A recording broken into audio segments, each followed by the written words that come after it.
That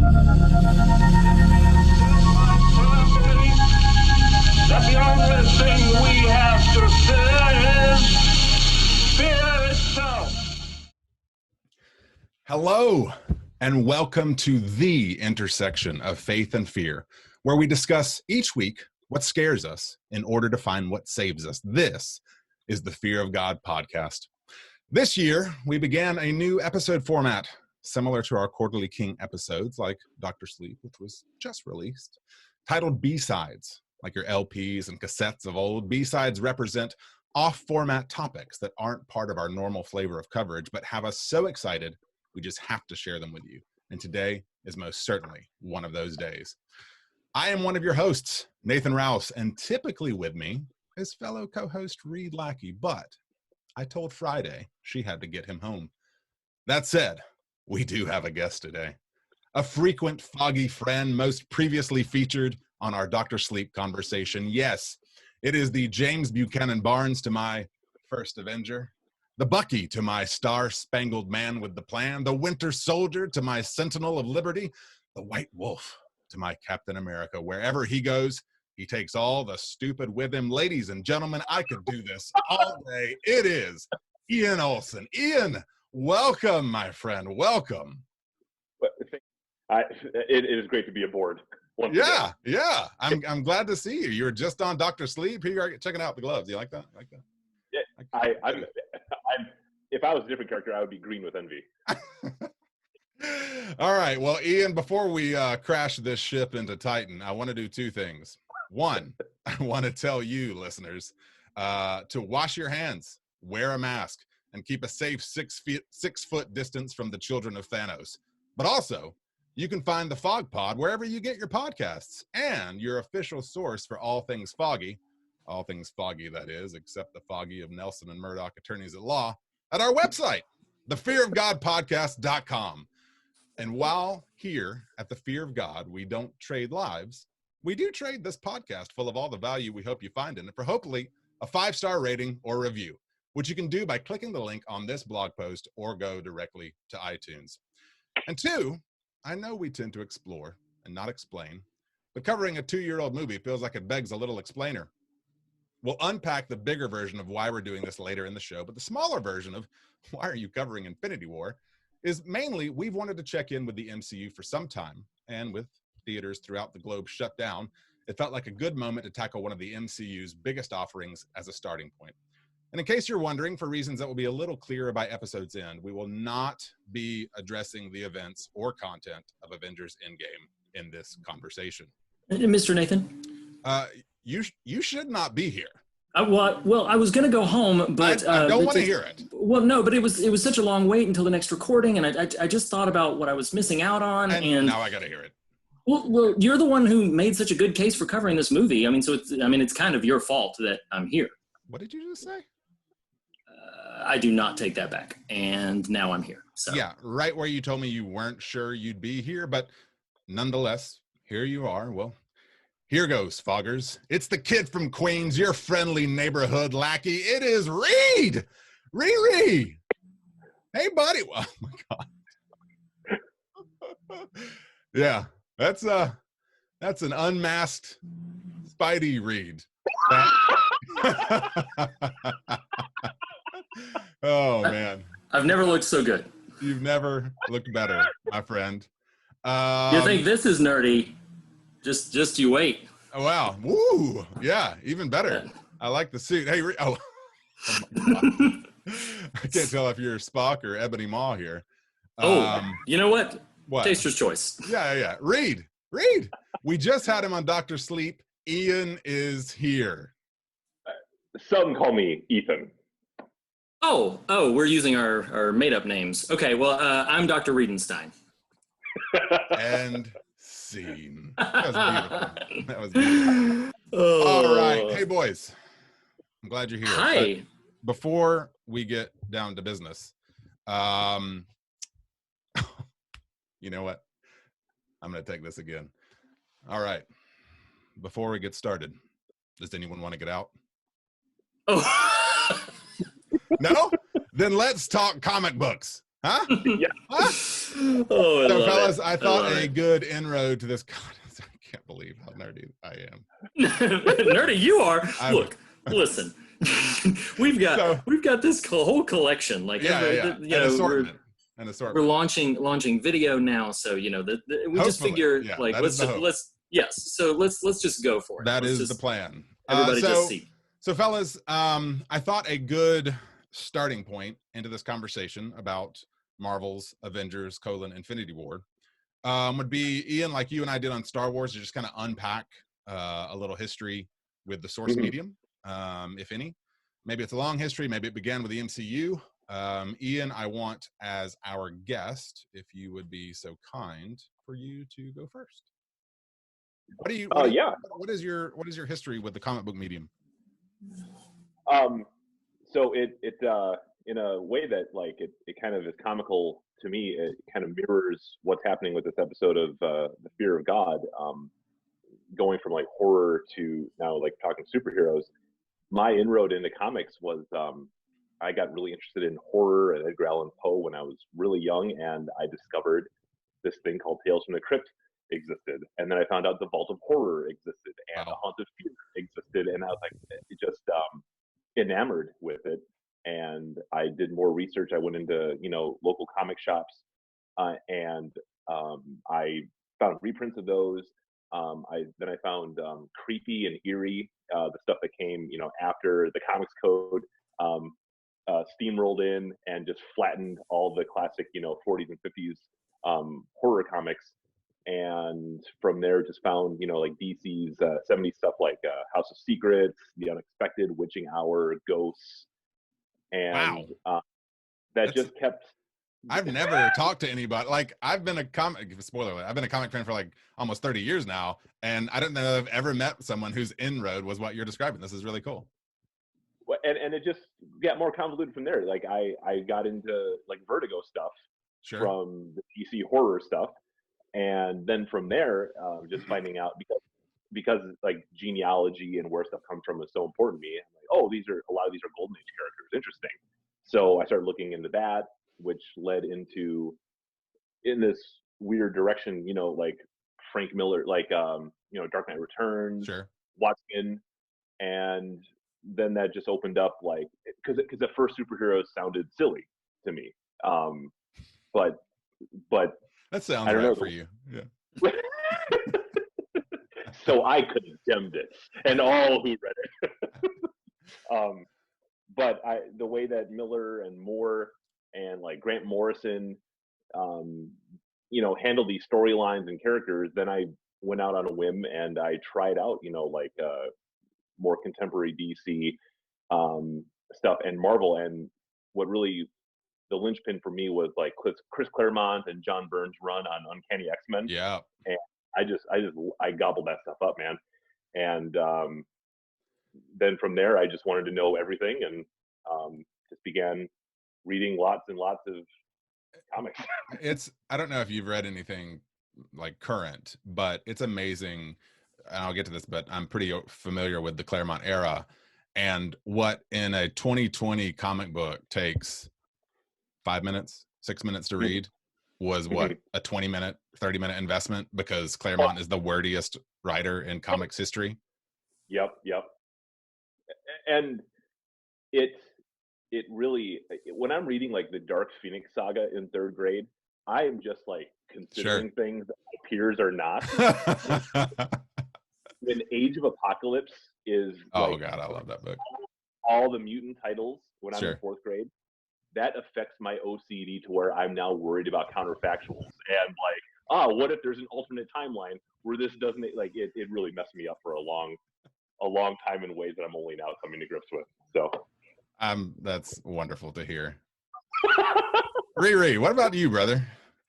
I think in general, I have always had, among most of my peers, a reputation for being a bigger comic book reader than I ever actually was.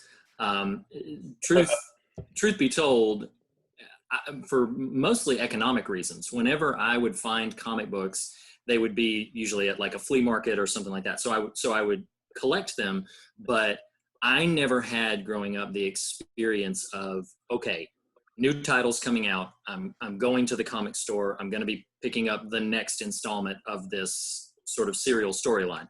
So I can't recall, honestly, anything ever coming out that I was able to follow to that degree of consistency.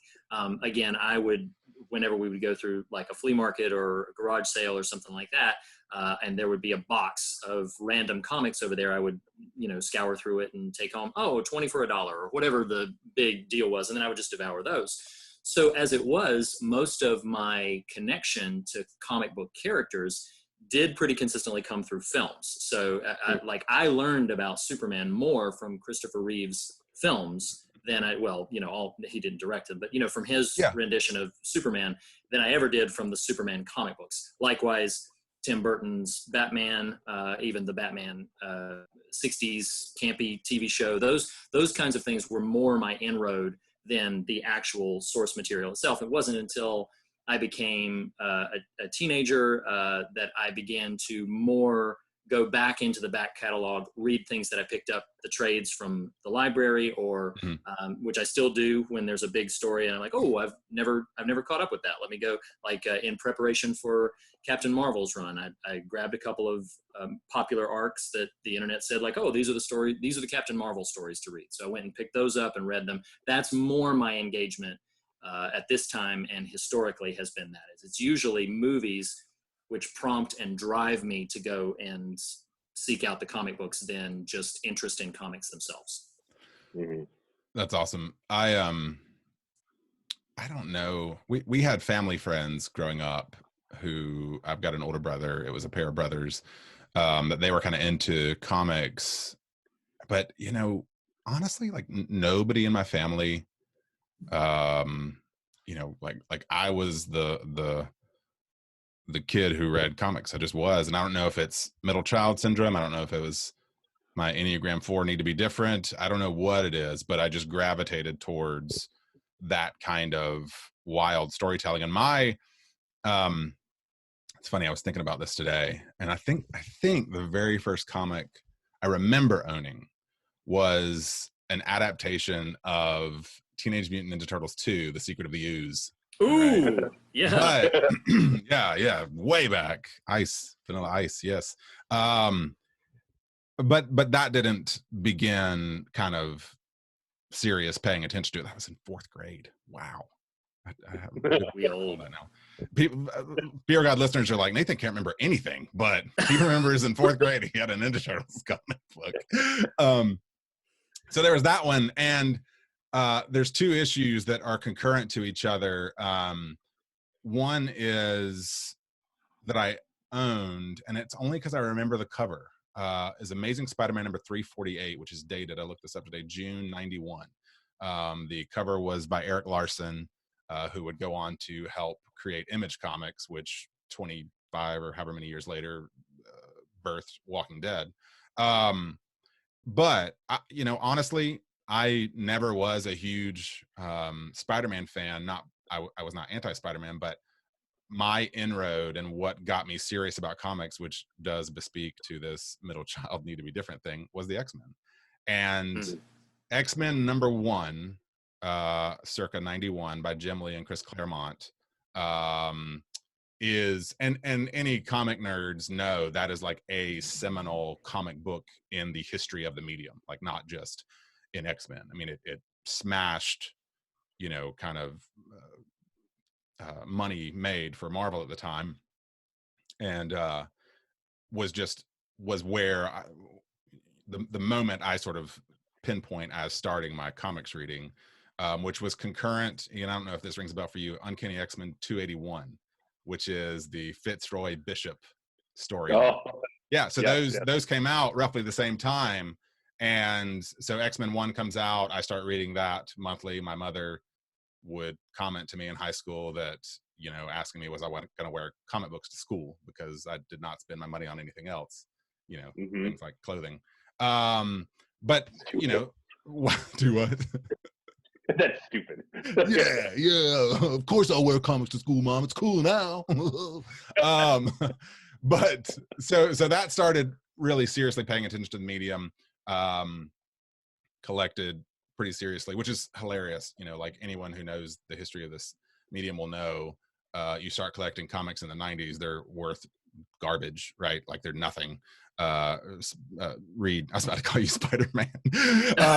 Reed, you mentioned Superman. That's also the era of the death of Superman, and yes. people bought like I don't even have an example.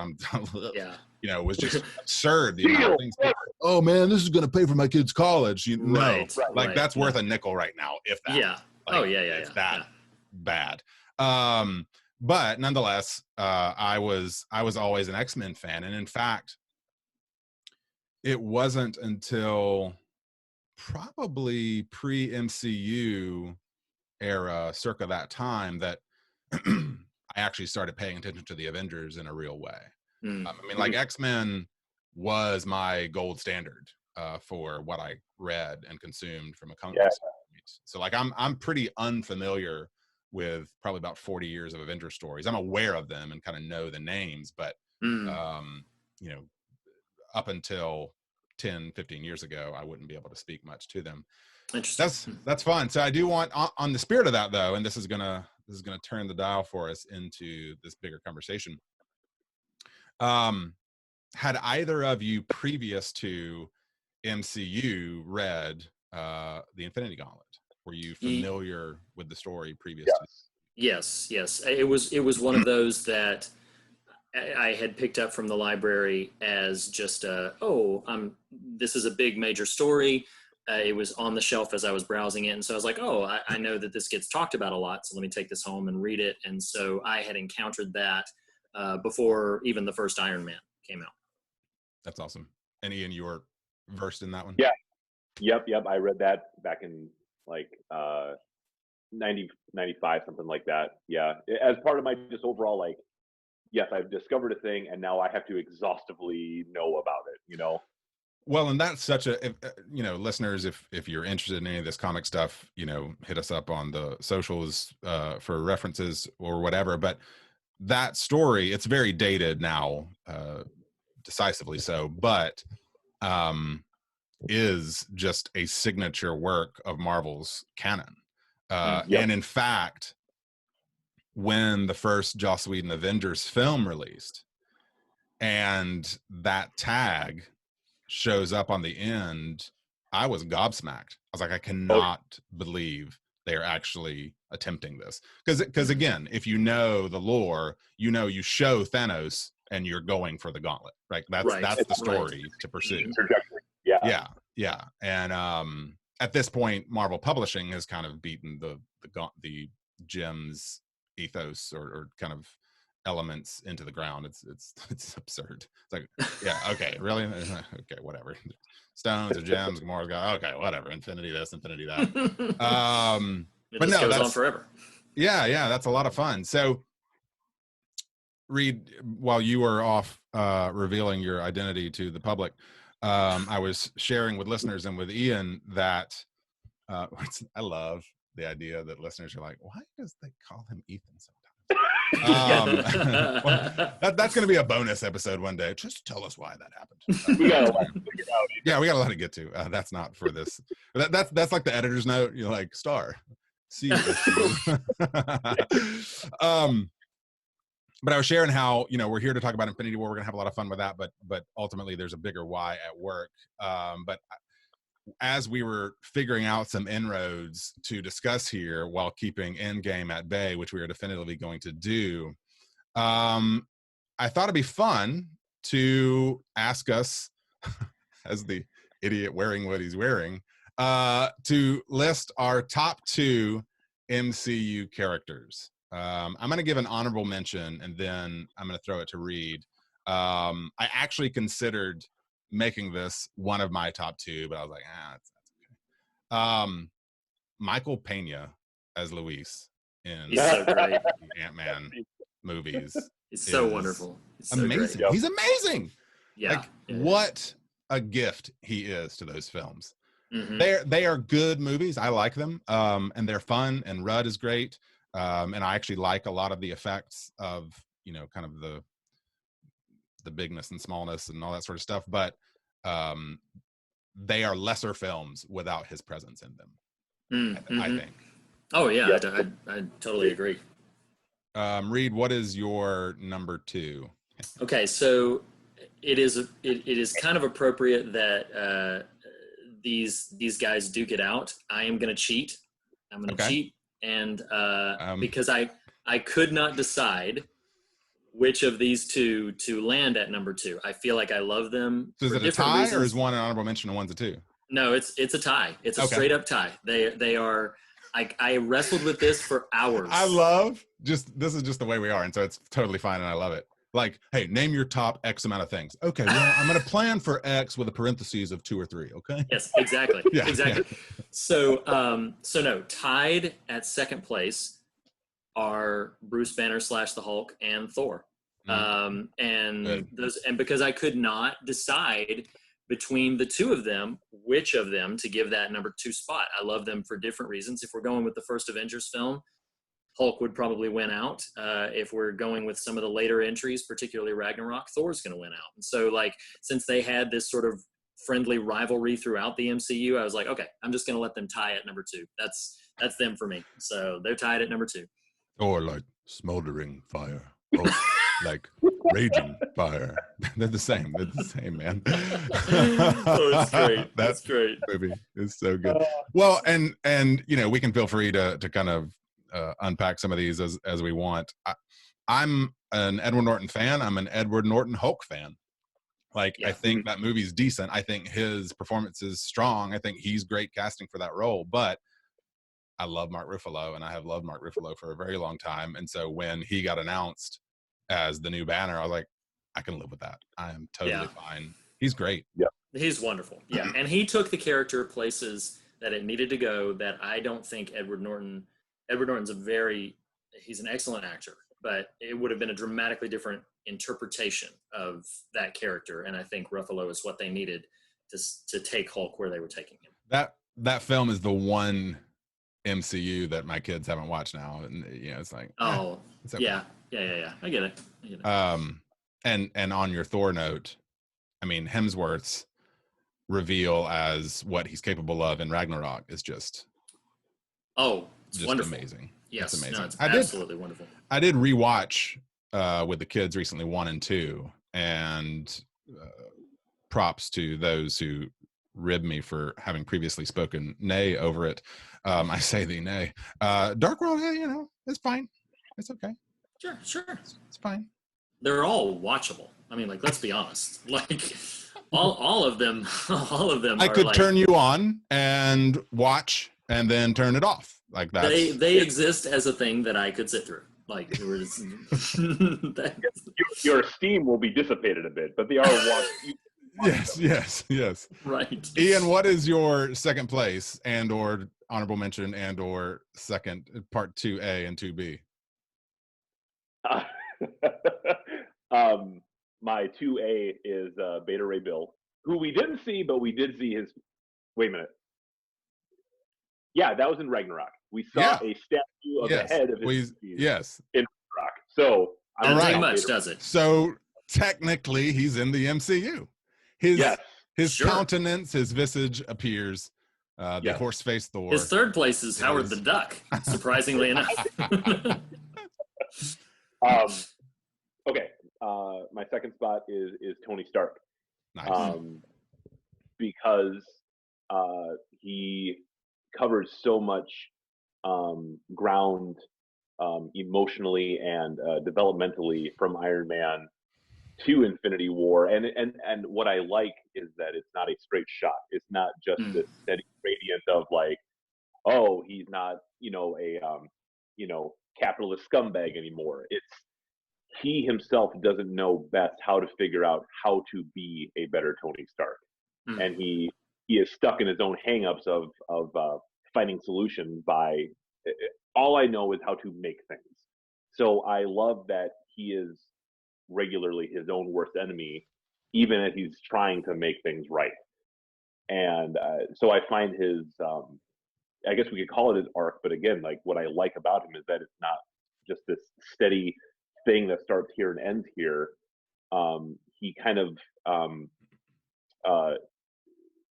dissolve some of his own progress, even as he's trying to continue to progress. And in it all, he is trying to do the right thing, but it is his own handicap. And there's no one else that can pull it off except RDJ.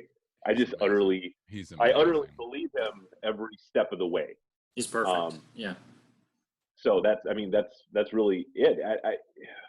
He can be haunted for 6 years by, like, I know what's coming, and I've tried 3 different, massive global protocols to try to fight it, and I've been humbled, and yet I still think I know that I'm the best person for this job.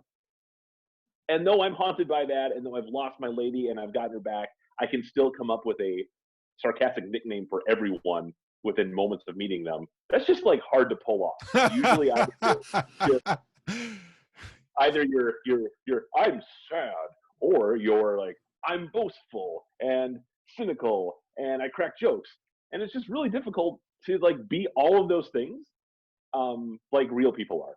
But and RDJ's performance, who, pour a cold one out for just his inaugurating this MCU itself, like, what a wonderful, just real life story as well. But it's funny, having watched similar to the Thors, just watched Iron Man's 2 and 3 with the kids, and again, I don't love 2 very much, but it's fine. But his I don't know that there are many performers like him who can deliver lines the way he can deliver them. The breathless quality, the sarcasm laced with sincerity, the just quick pitter patter of his vocal delivery is just really magnificent to watch. Magnificent!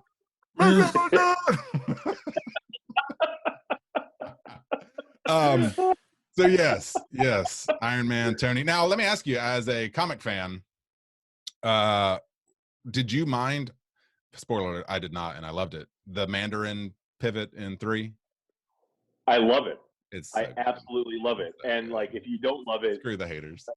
I'm not going to say you're dumb, but there is an 80% chance. There's what? There's an 80% chance you're dumb. I had Friday run the calculations. Reed, going into Iron Man 3, did you, like, did you know much about the Mandarin character? Did you know what to expect? Was that? Nope, that was a complete. So I didn't feel it the same way that some of the people who really didn't like it. I was just like, oh, okay, so this character is a fraud. Yeah. But it didn't register with me the same way it did for people who had encountered that character in the comics, in the real, for years. Right. Because everyone was pining for the real version of Mandarin. It's like justice for Mandarin. Hashtag justice for Mandarin. Yeah. I've named my honorable mention. My second choice on this list. I was not a longtime reader, but developed an affection during Jonathan Hickman's expansive Avengers run that led up to Secret Wars, and it is the King of Wakanda, Prince T'Challa. My gosh, what a great wonderful character. And this will be possibly perceived as virtue signaling. I don't care. I can't describe what, for me, as longtime listeners to the podcast know a little bit about this journey, but the experience of, once you've started to frame your brain as a mature adult human being in America, to the tectonic aspects of how our culture engages itself, to be a white man in an 80% African-American theater audience, opening night of that movie was a magical experience. It really was. It was so powerful to get to just have the privilege to share in that experience. And with Coogler and Boseman, it was, let's not forget Michael B. Jordan and everybody else involved, but, like, it's a hell of a movie. And the way they sort of backdoored him in via Civil War is just so great. I just love the execution of that character.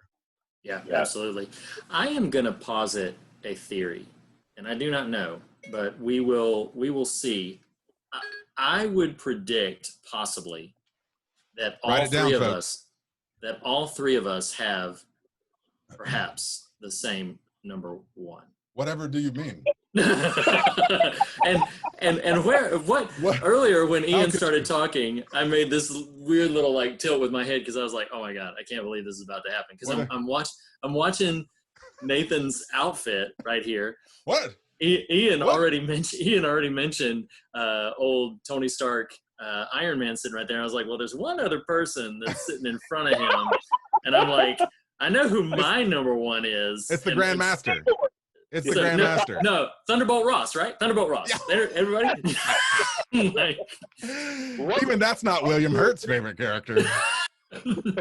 So I mean, if you all pick up where I'm going, I mean, is this where we're headed? Are we all about to have the same number one right now? Is it number one? Why don't we just collectively say it on three? This is gonna be so fun. Why don't we say it on three? Ready? 1, 2, 3. Valkyrie. Captain America. Oh. 1945 Human Torch. Peggy Carter. Yes. Come on. Captain. It's Cap. Captain. It's Cap. Yeah. Yep. Cap's the best. Not Nomad. Yeah. What, Ian? The man out of time. Yeah. He's amazing. And I will say that Captain America, I mentioned earlier that I had read the Infinity Gauntlet.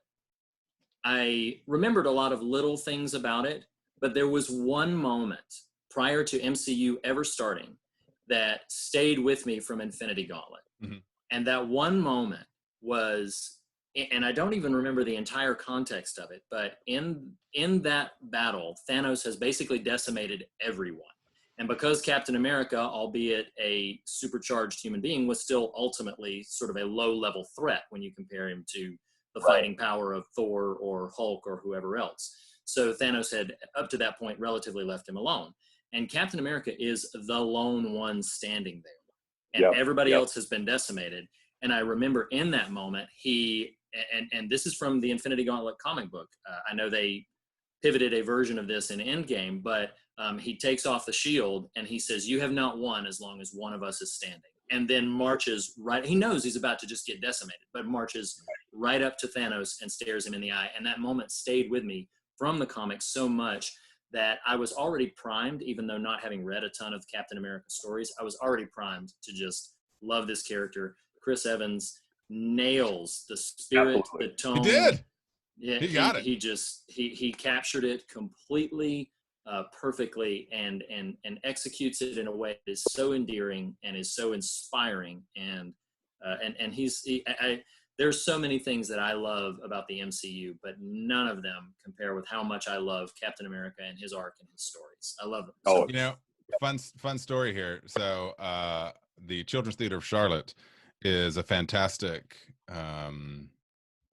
space for theater. They produce pretty amazing work. I've worked off and on for them for 15 years now, and goodness gracious, has it been that long? It basically has. And I have the memory. See, it's so. What this moment reminds me of is one time I made a lost reference, like a arcane bit of minutia, lost knowledge thing, and my wife. This happened. My wife was like, "I really hope you remember our family life stuff as well as lost stuff." I don't at all. Similar to comic stuff. So I was, he didn't.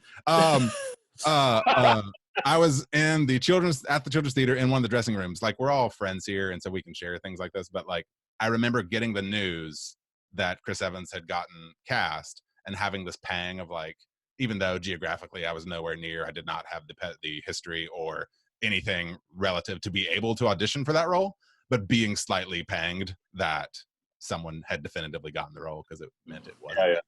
But yeah. Kudos, man. He's killed it. It's perfect. It's an amazing performance. It's really fascinating, like RDJ, to watch him just grow with the role. And I know I totally rudely cut you off, but Reed, you mentioned the comic moment in the Gauntlet series. I'll also point listeners to Ed Brubaker relaunched the Cap comic in the early aughts, and it's a really fantastic run. It's what features the Winter Soldier arc that would go on to be adapted into the film. But that's a great, if someone's looking for some Captain America stuff to read, listeners, if you know Cap stuff, reference it on the socials. But I think what's so amazing to me about the execution of Cap in the MCU is that archetype is so hard to get right. And because it's just the straight man, right? Like they can't veer too far one way or the other, and so the risk you run is just a boring execution. Right. But they were able to handle it with such a deftness, and Evan's performance brought such a nuance, and he just becomes beautifully this kind of unwavering moral center of the whole enterprise, and it's amazing to watch. And Ian, and that's take it away.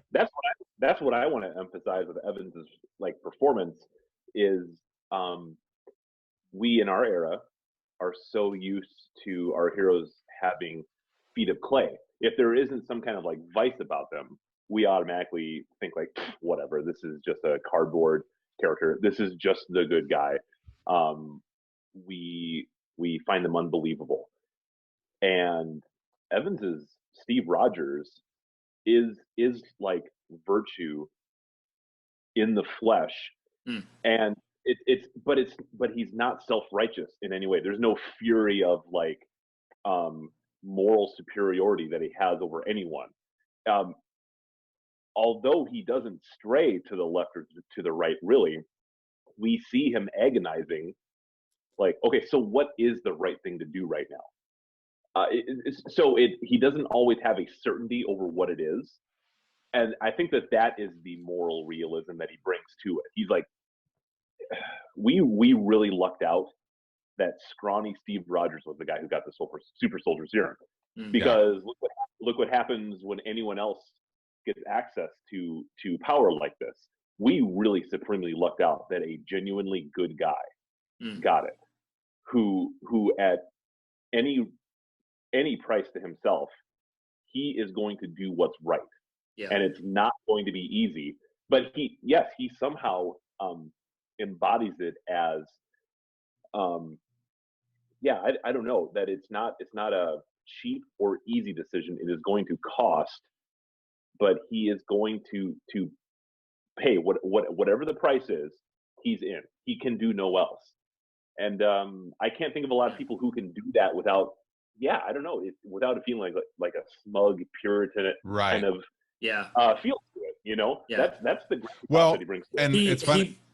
Sorry, just real quick. Yeah. He bears believably the weight of nobility, the burden that it is to be noble and to be, like you said, to fight for what is right. And Chris Evans, perhaps through the direction of those who have scattered through the MCU, or perhaps what he himself and his own sensibilities brings to the role, understood, as you're saying, Ian, that it costs something to carry that weight.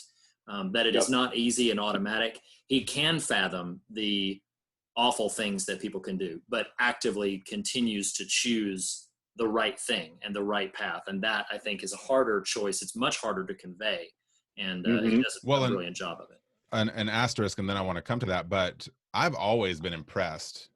For as much as some doesn't hold up, the execution visually of 90-pound Steve Rogers is pretty good.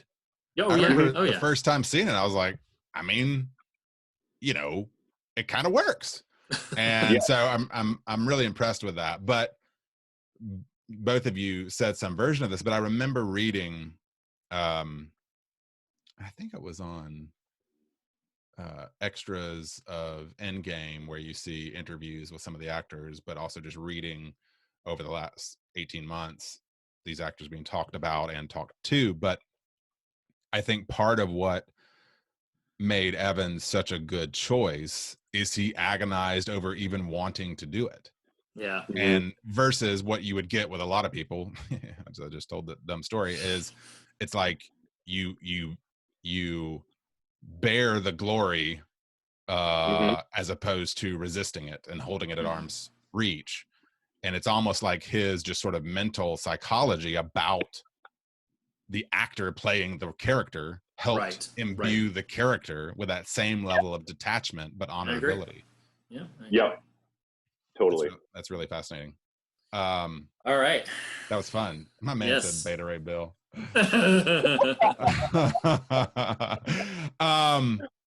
Listeners are going to be like wanting so badly for like broader MCU stuff. It's coming, y'all. One day. We don't rush past the tragedy though. So Reddit, run from it. It is. So favorite characters we've talked about. We are dialing in specifically on was it 2017 that Infinity War came out? No, it was a year. It was a year previous to Endgame, so it was 2018. Yeah. So dialing in on 2018's Avengers Infinity War. And if you listen to The Fear of God much, you'll know we typically do kind of likes, dislikes, and scares relative to the horror film we're covering. In lieu of that, we're doing the character stuff, and what we thought would be fun is to just go a top 5 from each of us on moments / scenes / however you want to interpret it from the film itself. Who started with characters? Was that Ian? You kind of technically pivoted it to me because you gave Ian, an honorable mention to this. That's right. Ian, why don't you start with your number 5? Your number 5, however you interpret it, favorite scene, moment, line, what have you, from Infinity War.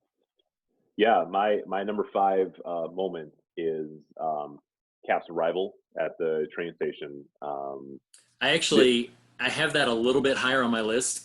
So can we talk about that in a little bit? It's slightly higher on my list. That's the rule. Listeners and viewers don't know that so basically we've got these 5 lists, but we knew there was going to be a little bit of crossover. Or a lot. So whenever somebody references theirs, if somebody else has it a little bit higher, we're just gonna I'll make sure to save you a spot to share your thoughts on it when we get there. All right. So then he doesn't go to 4, then you go to your 5? No, you what's about to happen is all of us gonna wait. A little higher? No, pretty soon we're all gonna have now we're just gonna get confused. So then Nathan, you would give your number 5. Okay. My number 5 is I am Groot. I am Steve Rogers. But it's so emblematic that that's a fantastic moment, and also there's many like it, but to me I chose it as how the franchise has always just landed the comedy. Like who knew that the best approach for this whole enterprise would be, hey, make sure the comedy lands, and not just that the comedy lands, but that it is all character driven, right? I mean, Cap, why that moment is so fantastic is, one, we know I am Groot is everything. It means everything and nothing at the same time. So only a handful of characters that we're familiar with in the MCU even know what Groot is actually saying there. But you've got the consummate gentleman, Steve Rogers, being like, well, yes, it is time to exchange a moment of pleasantries in the heat of just crazy, chaotic battle. It's just so great. And I love it. I love it a lot. 1000% earnest in that moment. Yeah. He is like it. He is dialing in on you. That is a caring man. He's like, you, the guy. Oh man. All right. So then, Reed, what's your 5? Yeah. So my number 5 is a line that pivots into a moment. So the line is, "Dude, you're embarrassing me in front of the wizards." And so that's the line, but really my number 5 is the overall moment of immediately following that, him activating the nanobots, putting on his suit, and getting into the fight. What I love about that moment is because I tend to forget that most other MCU films have an early on hero's moment. They have something early on where it's like a big supercharged moment for somebody to emerge. Infinity War opens tragically, and it opens with the decimation of Asgard and with all of the decimation that Thanos is transacting. That moment, immediately following that hilarious line, you talk about them nailing the comedy, "Dude, you're embarrassing me in front of the wizards." That moment when Iron Man suits up is the first moment we get in Infinity War when it's like, okay, a hero has arrived on the scene. Banner couldn't do it, you know, like, and you could argue it's like, well, yeah, but we have a Hulk came earlier than that. But yeah, we saw how that ended. That didn't, Right. that wasn't the same, you know, that was difficult. Whereas this is the moment, and you feel it in the moment. You're like, oh, Iron Man's going to take care of business. Like, I don't know how this is going to go, but he is bringing the fight to these people. And so that's the moment for me that my energy goes from being pushed down from the heaviness of it to rising up, to be like, oh, okay, well now we're going to get down to it. So I just love that. I love that it's comedy and emboldening from that same point. Well, I'm going to use your moment as a hub to talk about the pieces around it. But I from a film craft standpoint, I love the build up to that moment. I mean, sure.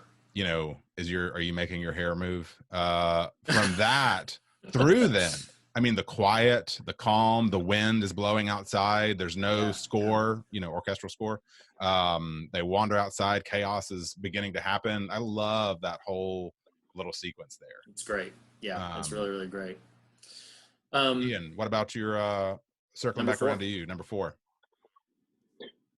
Reed, were you getting a word in? Nope. I was going to pivot over to you. Okay. Yeah, you're good. I misunderstood. All right, great.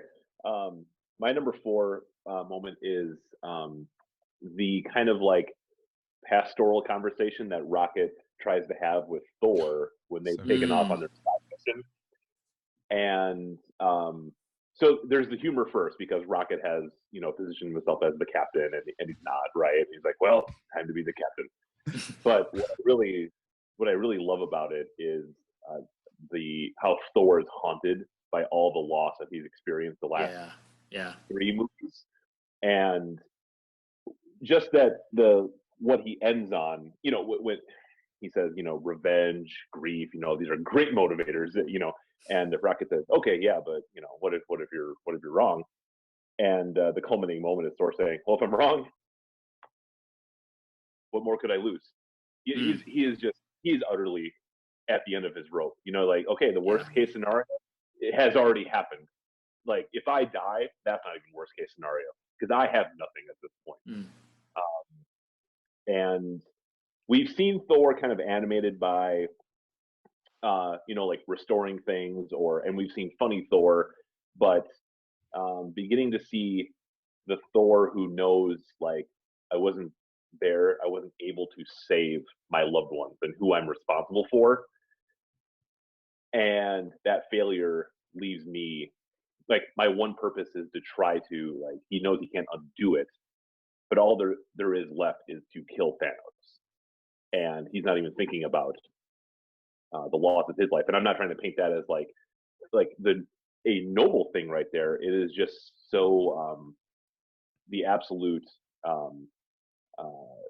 the lowest. It's one of the lowest points we will see Thor at in the entire universe.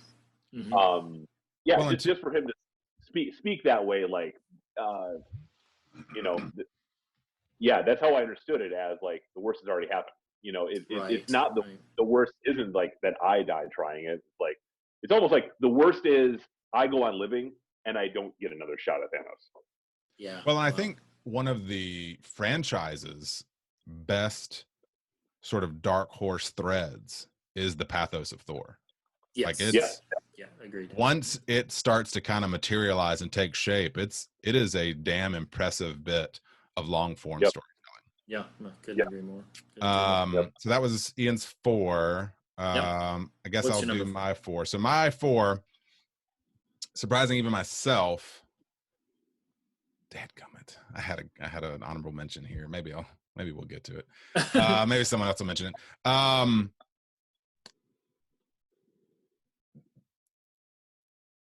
What a wonderful moment. See, this the amount of gears that we're just turning right there. It's like, well, do you go to the honorable mention? Just use that as 4, or do you just go for the 4? I mean, above cap, should you go to the honorable mention? No, I'm not. So I'm going to stick with the 4 I've got and go from there. So what a great testimony to how well the Russos knew the machine they were working with, and how they would know what we wanted before we even did. And that is the moment of Groot providing the handle for Stormbreaker. Oh my gosh. Oh man. It's like, especially in this film, the last time you'd seen Groot was Baby Groot, who's amazing, right? Sure. You Yes. love Baby Groot. Everybody loves Baby Groot.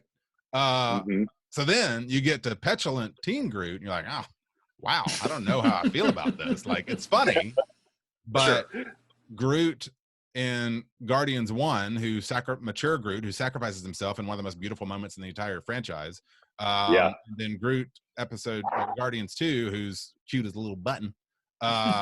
Then you get like angry Groot. Like, okay, I don't know how I feel about this, but which is what makes that moment so beautiful. Because even as a fan of the books, I wasn't thinking about that. You know, that was such a great moment, and is what we kind of need to really feel when we finally lose Groot in this film. Like, because he turned around on his hero moment with the axe that provides you with the energy you need to really kind of feel absolutely. this. So that is my number 4. So my number 4 is probably not going to require a ton of discussion. I even argued about putting it on the list, but I couldn't deny that it was my number 4. And it is simply, it's fine. You don't have to deny it. It is simply this. I'm sure I'm invisible.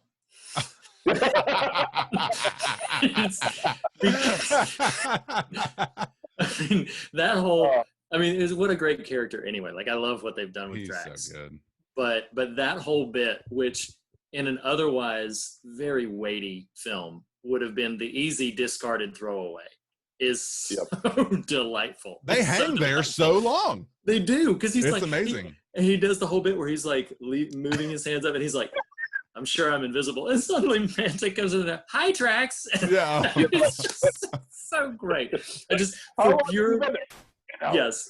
And it was, and immediately followed that really heavy conversation where they're talking about, like, you gotta kill me if this comes down to it. So again, it's just this real gravity that is undercut in an effective way, in an entertaining way, by character-based comedy that I find really effective, and I love it. And it's probably my favorite sort of funny line in the whole piece. I'm sure I'm invisible. So that's my number 4. Ian, what's your number 3? My number 3 is after all the Wakandan chanting and building up and morale boosting, all the Bombay, just the battle is going to be joined. Oh, I've got this. I feel so bad. I've got this higher. Oh no! Wait a minute. Wait a minute. Maybe I don't. So if you're about to talk about, I do. I just wasn't going to be a jerk. Oh, no, wow! You're just gonna let me do it? No. I just mean I felt bad because Ian's the only one we've said no. You wait. Like, no, the trump card. No, he will get his moments. But I will say, so are you about to talk about the Wakandans, or are you going to talk about the arrival? The arrival. The Wakandans. Then go ahead. I'm going to talk about the Wakandans though. Oh well, never mind. Then higher up the list. He's got it. I'm the Nebula of this triad here. Like, we've just got you stretched out, and he's no, it hurts. Don't do it. It hurts so much. Stop doing this, please. What like, a nerdy but hilarious comment. It's like a perfect melding there. So sorry, Ian. Sorry, Ian. That's what you're here for, though. Is not yet. Hold on. Pause. Right. So we'll go to you, Nathan. Ian, I promise we'll come back. This is for 3. Yes, for your 3rd. Yeah. Well, mine is Cap at the train station. I don't know where yours is for that. That's your number 3. Yeah. Okay, it is my number 3 as well. So why don't we take a pause? This. Give it to Ian. Yeah. So Ian, you get the first opportunity to talk. You better have been worth the wait, brother. so this is my number 3 as well. Ian, take it away. It was your number 5, and we'll skip you. I'll split the difference. It's magnificent because when you see the figure cloaked in the shadows, you know it's Cap. Yeah. Okay, like you're like, that's process elimination. You know who it is, and yet, nevertheless, when he emerges from the shadows, your heart just sings at it. It's awesome. I told you guys, every time I watch this, I feel palpable relief. Mm-hmm. I go, yes. I mean, he's the star-spangled man with the plan. He's going to take care of him. That's the amazing part. Like, if you think about it, You're telling me that Steve Rogers is the man we need and not Vision, the superpowered android with an Infinity Stone in his head, or Scarlet Witch with the power to hex reality with like probability and uncertainty. The man we need is Steve Rogers, and it is because we need the best man to show up and clear the decks. It feels to me like the Marvel equivalent of being in Minas Tirith and the orcs are coming through the gate, and then you're and then you look and the helmets of the Rohirrim are just shining the golden sunlight of the dawn. It's awesome. Like, man, it's I mean, he does have golden hair. You know, it's beautiful. Well, you know, I have such just wonderful memories around not my life, but media. But this is where they coalesce. My children. He didn't. Right. No, it's about my kids. So watching this in the theater, and this is self-congratulatory, yes. But watching this in the theater, when Chris Evans as Bearded Cap steps out of the shadows, my kids both went, "He looks like you! He looks just like you!" Oh, that's a moment there. It was amazing. Yeah. And, you know, and you felt a little bit better about that casting decision from 9 years before. Yeah, I'll let it go. You know, Kevin Feige, you tops in my book. I'll let you have this one, Evans. Well, yeah. Me and you, bro. Me and you.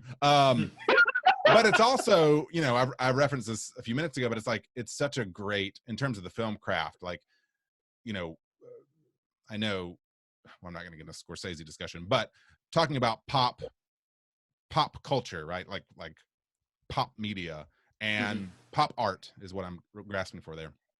Like, you know, few will put this on a shelf next to, you know, oh my God, I can't even think of the movie I'm trying to think of right now because I'm so buried in the MCU. What's Rosebud? What's the daggum Rosebud? Citizen Kane. Citizen Kane, right. You know, no one's going to be like, oh, Infinity War is next to Citizen Kane. But talking about filmmakers who just know their audience, like, you know what we want most right there. And that's it. It's a shrouded, but certain on our part that's what's happening there. It is funny, Ian, you mentioned as a throwaway, but rewatching Infinity War, there are only kind of two quibbles I have, but I don't care enough to really put a lot of weight on them. But one is Vision gets taken out like a chump in this film for a Superbot who is known for like extreme intangibility and wild just sort of capability. He really gets taken out hard. Well, I mean, you know, he's discovered girls, you know, so he's a bit softy now, and he's a lover, not fighter. Yeah, you know, his brain is somewhere else. So we should. All right. Yeah, and Elizabeth Olsen forgot her accent. What was that? What was that? That was number 3. I think. I mean, you neither. You didn't say anything about your 3. But you both summarized your thoughts so well that I would just echo them. And I don't say that like in pure deference. It's just like there's no need to simply repeat the same. Yes, that's exactly how I feel about it. It's wonderful. So Ian, what was your number 2? Wow. All right. It's like okay. I feel bad. Like, no. It's so noble that you said what you said. I can't help but feel bad.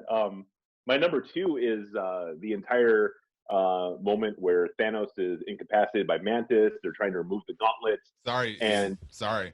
Wow. Sorry. Well, so I will say this. I'm just playing by Reed's rules here. I know. This one is also my number 2. So if Nathan has it higher, we'll wait and discuss it then. But the moment you just described is also my number 2 as well. I called it the Titan standoff, or the standoff at Titan, like that entire collection. So we can discuss it when we get to it in Nathan's list. But Nathan, what's your number 2? Well, my number 2 is big, you know, circling back around with old brother Beta Ray Bill here is, you know, evacuate the city. Engage all defenses and get this man a shield. But that whole run, his Wakanda Forever, that standoff, and I just wanted to call out one moment specifically, and that is the just sort of exultant feeling you get seeing Cap race headlong. Oh, and it's such a, this just occurred to me on this most recent rewatch. It's such a callback, not just to his formidable running skills in Winter Soldier, but even his first Avenger moment on the grenade. It's like he is the one who is going to make sure he's the first one, you know, that takes the blow, as it were. And I just, right. it's such a great culminating sort of moment there. No, absolutely. Ian, this was your number 3 or 4. I can't remember. So what do you have more to say about that? Yeah, what I love is the gravity, and what I mean, like, it is so grave when they see the sheer number of Outriders, you know, spilling out, and no matter what, some are getting through the shields, and you know, they say, like, this will be the end of Wakanda, and and then someone else says then it'll be the noblest ending in history. So in the bonus like featurettes about like the Battle of Wakanda, you know, the Russos are telling them, like, okay, when you shout Wakanda forever, this might be the last time anyone ever says that. So like thousands of Wakandan warriors echoing Black Panther and just shouting Wakanda forever, and then like charging into tens of thousands of Outriders. I get chills. Powerful. Every time. And they're following their king, and like you said, Cap's leading the way, and that's what I love about him too. Do you remember Hawkeye telling him in Age of Ultron, like, Cap, you're no match for him? And Cap's like, thanks, Barton. You're no match for who? Ultron. Oh, okay. When they're in Korea, it's just that, like, okay, you can tell me that, but it doesn't matter because I'm the only person here. Right. So if I'm here, I'm going to fight the Thing. Right. Well, no, not the Thing. He's not in it yet. Give it time. Yeah, it's not clobbering time yet. Well, and I want to, if we can, for just a second, and Ian, you're really, I was about to call you Ethan, you're really good at this type of verbiage, but what keeps popping into my head describing this scene is that image of Steve and T'Challa standing there on this knoll overlooking this field where it's all about to just get gnarly, and how potent and mythic that moment feels. Like you have, it's funny, there was a comic writer I follow on Twitter, maybe like Kurt Busiek or something, one time, who talked about comics as mythology because they are the one of few mediums that reference themselves as themselves, if that makes any sense. In other words, like, we're talking about Chris Evans because we know who Chris Evans is, but the iconography, the mythological status and stature of some of these characters raise themselves above mere just sort of whatever, however we describe those in simple terms. But that scene, you know, you referenced the Rohirrim a minute ago, like these moments, and I don't, you know, maybe with the subsequent film to this one, and maybe we can get into that a little more when we eventually get to that conversation, but those little flashes of mythic elevation are really Oh, absolutely. Yep. So at this point, we now each only have our number 1 to reveal. So what I will say is if either of us, and I don't think we do, if either of us happen to have the same number 1, then we can just have that conversation right away. We'll just know, like, oh, well, this is mine as well, and whatever. So Ian, reveal your favorite moment in Infinity War. It's a misnomer to call it my favorite because it is so heavy, but it's Cap falling to the ground and saying, "Oh God." Yeah. No, I understand, and I think, given where this conversation is going to head following all of this frivolity, there will be plenty of opportunity to meditate even further on that. I totally agree. Nathan, I think I know what your number 1 is if I'm following this train of thought correctly. Yeah, I the battle on Titan. I really pondered this rather heavily. No surprise. I don't know my kids' names, but I can rattle this stuff off.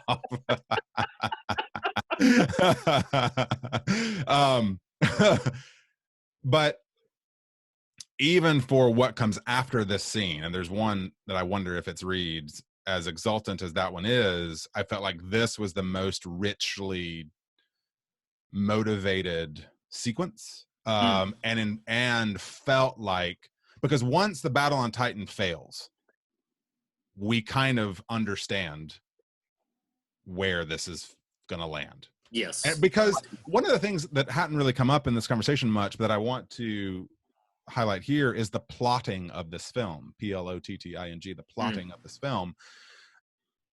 Knowing, as we've already discussed, Infinity Gauntlet is what we're about here. This is the story that's being told. Knowing, if you'd ever read, as all of us had, the Infinity Gauntlet series, you kind of know, like, okay, how that story climaxes is the snap. Mm-hmm. Knowing Infinity War is, at the time of its release, part 1, but having no clue where that film was going to resolve, right? You're like, okay, right. Does whatever comes next film involve the snap? Like, is this whole movie just half of the stone? So what I was so impressed with in the architecture of this film is recalling again that first viewing experience. Every 10 minutes there's this pivot of like, oh my god, okay, oh my god, oh my god, you know, just this ebb and flow of energy all the time that is just sort of all funneled and channeled and distilled into the battle on Titan. Not only does it involve one of my favorite images in the entire film, and that is the explosion of Stranges.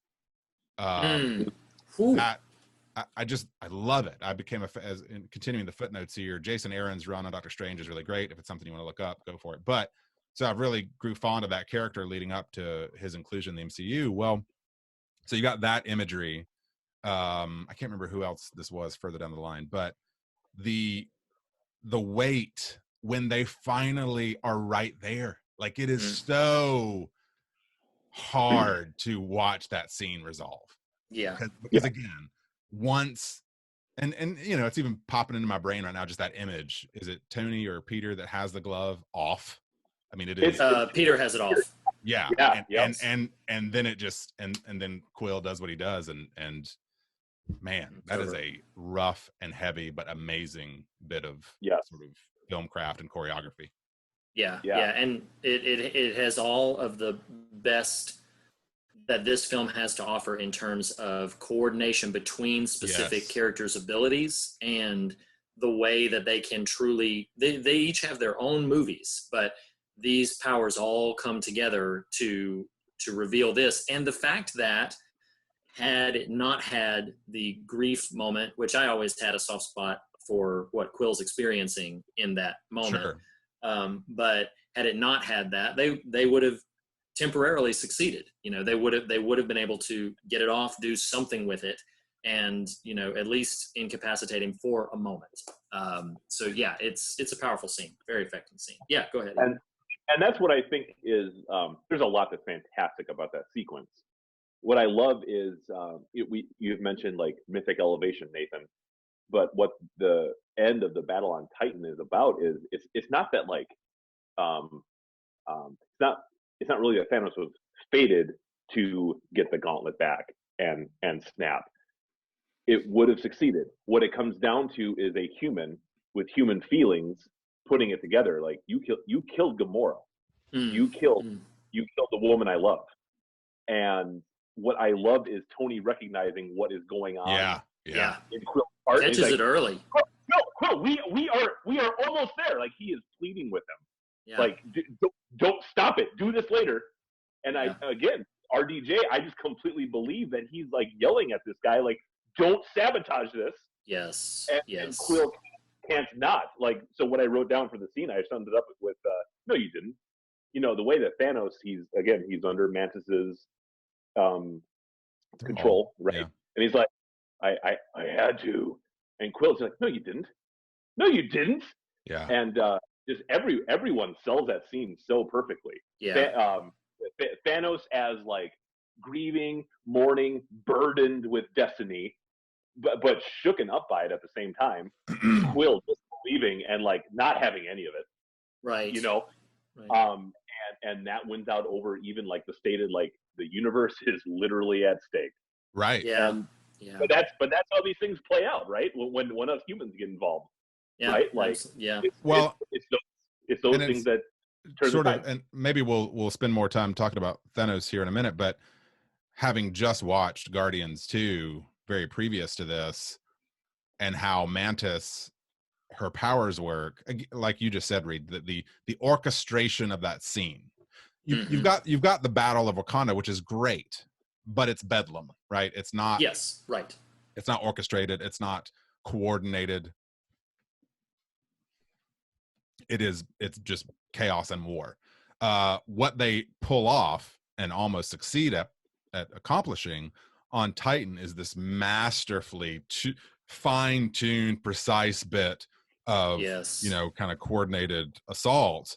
And again, the Mantis thing in Guardians 2, Drax, who we know is just this battle-hardened, badass warrior, her powers put him to sleep with no resistance whatsoever. And to see her, knowing that that's possible, and to see her apply that same ability to Thanos and it not succeed, and just the wrestling that happens in that moment, it is powerful. It's astonishing when you consider like what, if someone was just like, I'm gonna go, I don't know much about MCU, I'm gonna watch Infinity War, and we're all like totally wrapped up on the battle. What are these weird characters? Sure. But it all works, and it just works perfectly. Yep.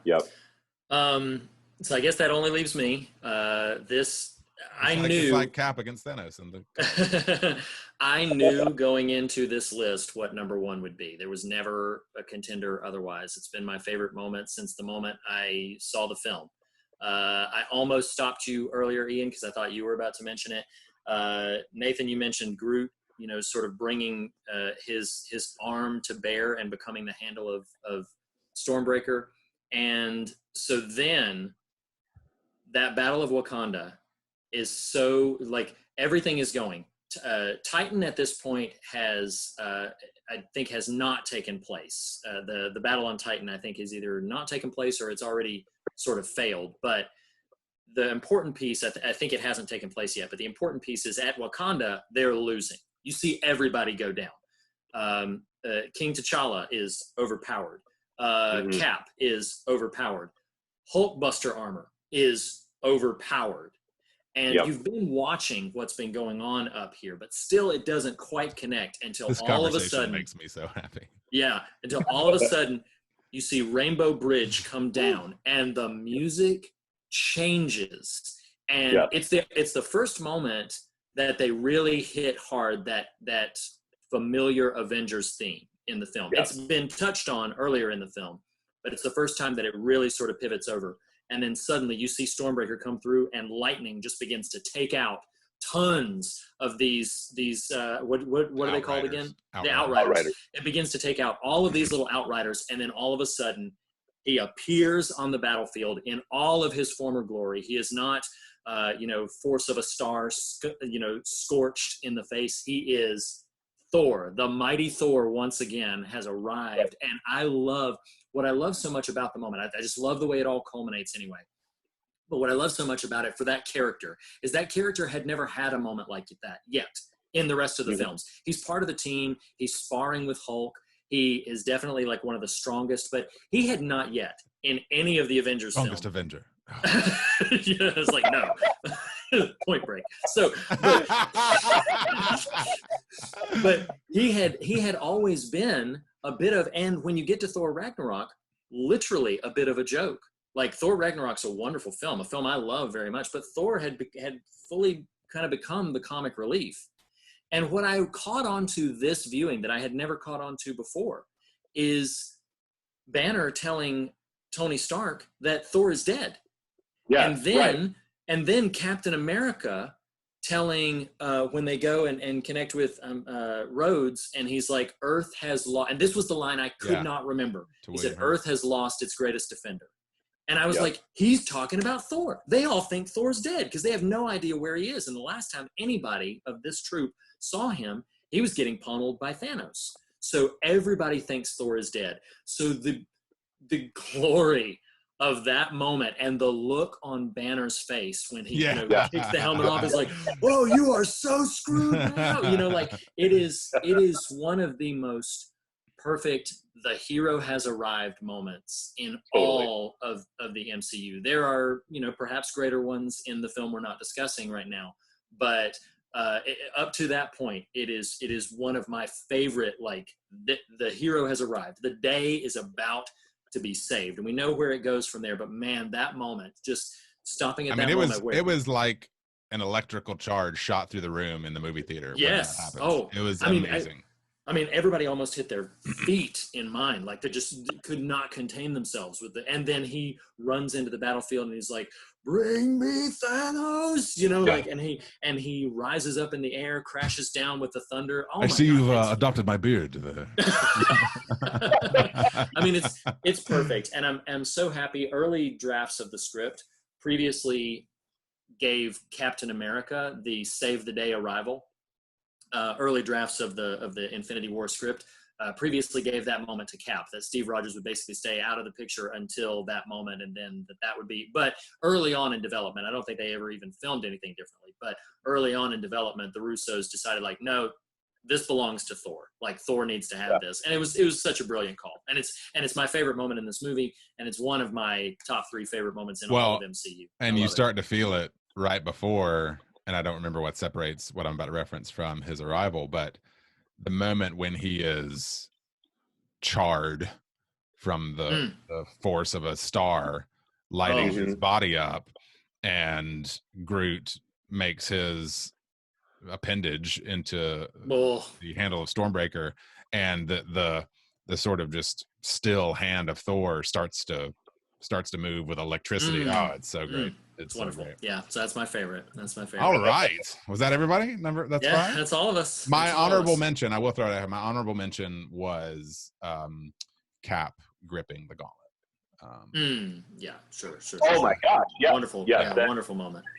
That has to be mentioned. It absolutely has to, because that I did. Like, I know, but that for me just is, if I try to imagine heroism, that image to me is just burned into my mind. The kind of hopelessness of it.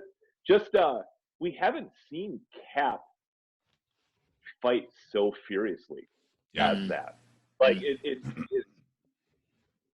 he has to know in that moment, like, he's going to be overpowered. He's on the verge of it. All that he can really do is like showcase, like, you're not getting through me without killing me. But that's it. Like, it's only a moral victory, and you just, I don't know, him screaming and it's silent, Oh yeah. Really driving home, like, this is inevitable at this point. You are going to lose. I am. So, inevitable. Yeah, I don't know. Well, we've got a thing we want to come back to, but it feels like the giant purple Titan cannot be ignored as he just lumbers through, slicing all who would challenge him. I feel like it's worth spending a few minutes, and I don't have any real concrete thoughts, but would welcome you guys of just, well, I guess I'll launch it this way. Speaking of things that could have gone miserably wrong, the execution of Thanos, not just sort of character development wise, but visually and all this sort of stuff. You've built this character up for however many years it was between that and the first Avengers film, and that's a giant gamble that could have failed spectacularly. And yet, and Reed, I'll let you take the baton from here in a second, but you perfectly phrased it, that remarkably, surprisingly, but maybe appropriately, this is Thanos's movie. Yes. And, yeah. Mm-hmm. And it's, I remember Brolin even being announced, and I was like, I don't know, man. I just don't know. And I like Brolin fine. Like, that wasn't a slight to his performance. I just had no clue what that would mean. And It sounds and like so, casting decisions are fraught for you. It sounds well, like whenever casting announcements. I was not, kind of calling out to be cast as Thanos. It was more just. I would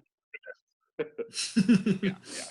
I'm not going to go into my thoughts on Rowan as Thanos. It worked. It's fine. It's perfect. It's excellent. It's great. But I just thought we'd open the door here to talk a little bit about, whether it's the execution of the character, whether it's what the character means and represents, whether it's what makes what you think of in response to the execution of the character. So kind of take it away, whoever wants to. Well, and I'll start with acknowledging that there's a bigger thing than Thanos that I definitely want to give some time to. So being mindful of that, I'll just say in brief, mentioned earlier, and I had told both of you pre-pod that, this structure-wise, Thanos is the protagonist of Infinity War. It is his story. It is his goal, his aim. We are inclined not to accept things that way or not to think of things that way because he's the villain to the rest of our heroes. But I think it's remarkable. Like it's his goal that is ultimately achieved and accomplished at the end of Infinity War. He is also the name when the credits are done. It says Thanos will return. And I feel like that was wise of the Russos and of the MCU as a whole to pivot him that way and to position him as the driving force behind it, because we've all speculated before we got into it, like, okay, how is this going to end? Is it going to end like, okay, they stop him, but there's some lingering threads of some problems or whatever. The fact that they made the decision to go ahead and let him succeed was only half the battle, because the other half of the battle is they had to take the time to understand why he did it. And I don't want to spend a bunch of time unpacking the rationale behind what he's wanting to do. But I will say pretty definitively, they established that this character has in his mind good reasons for doing what he's about to do. In his mind, I believe that this is not just maniacal laugh, mustache twirling villain. He believes passionately and has prepared himself to go execute this thing that he wants to see done, which makes it all the more devastating. And it's powerful. Something that I contended with for a while of adding to my list and didn't is the moment when Scarlet Witch destroys the stone in Vision's head. That's rough. But specifically the moment is Thanos' reaction to her. He's not furious. He's not mad. He is downright compassionate towards her and says, this is no time for mourning. This is no time at all.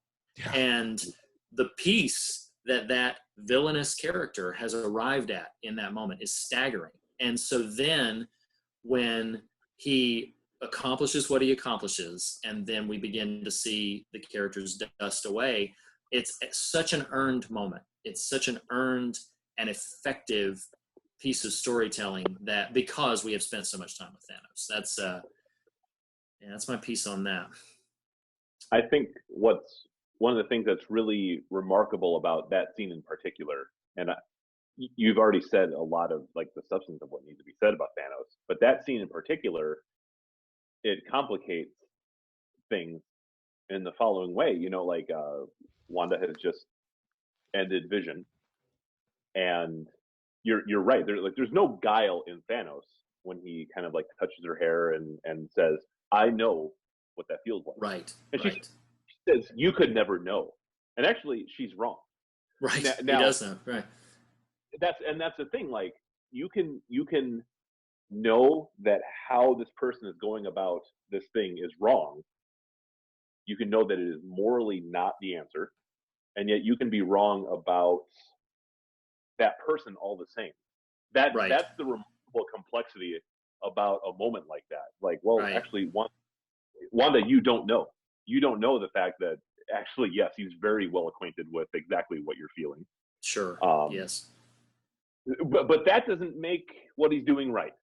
Correct. I feel like we feel a tension perhaps with that, we want to take seriously, oh well, maybe he's onto something, and he's not. He has to be stopped. Right. But he's also completely telling the truth right now, and like you said, like that's a real moment where he's trying to be compassionate, like you said, Right. and that level of complexity in the villain is so difficult to pull off, and it's not seen much. No, absolutely. Well, and Reed, the Go way ahead. you sort of framed that I think is so fascinating. Again, I've mentioned the film craft a couple times. It is not the Avengers versus Thanos. It is Thanos versus the Avengers. Yes, absolutely. And we are just not used to that shell in our superheroic storytelling, or even just our heroic storytelling period. And so when I remember how, mainly because my children were weeping at the Gamora death, that moment when he turns around, and as a astute, kind of mature viewer, you're like, oh my God. Yeah. And you're like, I know what is happening right now, and I'm feeling a thing for this character. It's like really powerful storytelling in that Absolutely. moment. Yeah, absolutely. So do we... all I was going to say is, like, two just that wouldn't have been honorable mentions, but Wanda and Scarlet Witch have come. I'm sorry, Wanda and Vision have come up. It hit me in a real profound way. His line to her right there at the end. We're out of time. It's not fair. It shouldn't be you, but it is. You can never. Yep. Oh my gosh. And then, just as a last note before we pivot where you're heading, Reed, is the "Did you do it" scene. Did you do it? What did it cost? Everything. Yeah. Everything. Goodness gracious. That is profound. It truly is. It truly is. So we're not about to end in the next 3 minutes or anything, but as we round the corner for the conclusion of this conversation, we kind of all thoughtfully, intentionally held back, the snap heard round the world to this moment. And I think one of the things that I'm going to talk for just a second about my experience of the year between Infinity War and Endgame, if you'll permit me a couple of minutes to do so. One of the things that I found frustrating only for a moment is when everybody sort of dusted. I heard a few people in various little film groups talk about Infinity War and the conclusion of Infinity War as if it were some version of lazy writing. And their basic premise, which I'm not going to give too much credibility to that, their basic premise, as I can fairly assess it, was saying, Black Panther 2, because King T'Challa was one of the ones dusted, it's like, well, Black Panther 2 has been announced, and the future Spider-Man movie has been announced. So we know they're all going to come back. And I can remember feeling in that moment where you're saying, oh, so as long as it's all going to be okay, pain is not important, or that this sort of momentary devastation is not important. And I remember so many times in the year in between Infinity War and Endgame, sitting here thinking and this is going to sound weird, but this is the listeners who have heard us for a long time. If you're just joining us because we're talking about Infinity War, okay, well, welcome to the party. Yes, welcome to the party. Listeners who have listened to me for a long time probably have some finger on the pulse of this is just the way my mind works. I began to think, weird as it sounds, what a profound gift it was that we get to sit for a moment in the literal ashes of loss and confusion and uncertainty. And there may be people who are like, well, I don't give superhero movies that much time in my heart and imagination. That's fine. I'm not saying you have to. I do.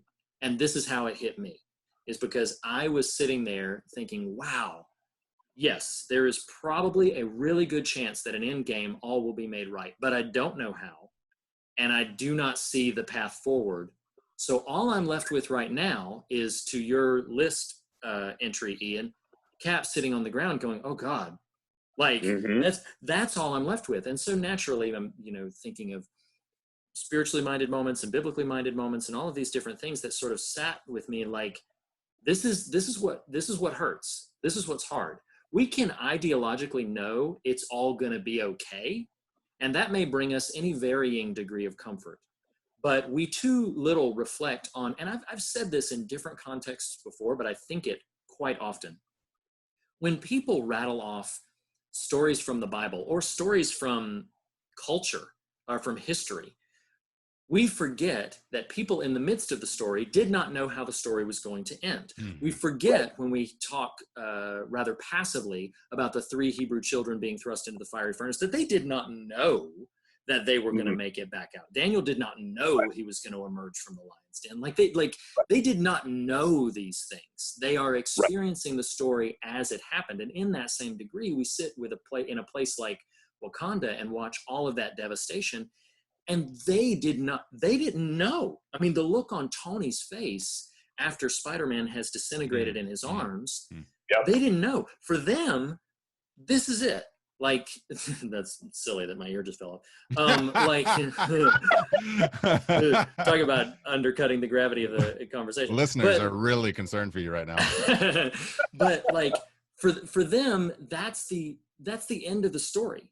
That's the, or at least that's the moment that they're left with. And so for myself, it was such a gift to me in that year to sit there and go, all of the places in my life that are in between these spaces where something has happened, and I don't want to be too glib or too, forcibly, momentarily relevant, but like we're sitting in one right now where like things are happening and we don't know the ending and we don't know the outcome and we don't know how things are going to be made right. But what a powerful metaphor to me to sit there in that moment and just be with those characters and feel that grief and feel that pain. And I considered it a blessing to have that moment to think about it. Let me throw something in here, and Ian, I apologize if you're sitting on some stuff, but it's more an insertion than a profound statement. But one is, I am going to steal an I almost did it again. An Ian word here and reference what you've already alluded to, Reed, and call it psalmic. That Cap.